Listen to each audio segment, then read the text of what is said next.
What you're about to see is a story about how people make decisions under pressure, and it's a story about the forces that influence their decisions. This is the story of British Airways Flight 870.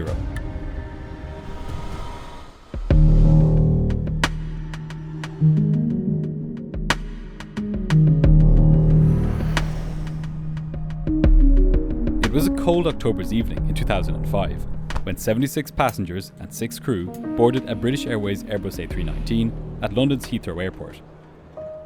The flight, designated as Flight 870, was bound for Budapest, the capital city of Hungary.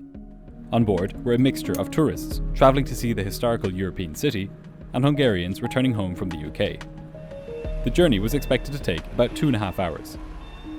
In command of the flight was an experienced captain. At 53 years old, he had racked up almost 12,000 flying hours in his time as a pilot, 4,000 of which were on the Airbus A320 series aircraft.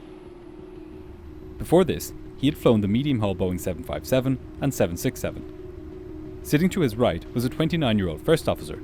By comparison, she was relatively new to flying, with just 2,000 total hours, almost all of which were on the A320 family.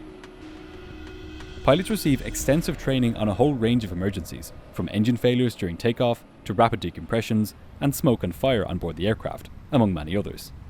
They are also rigorously tested on their knowledge and skills every 6 months in highly realistic full-motion flight simulators.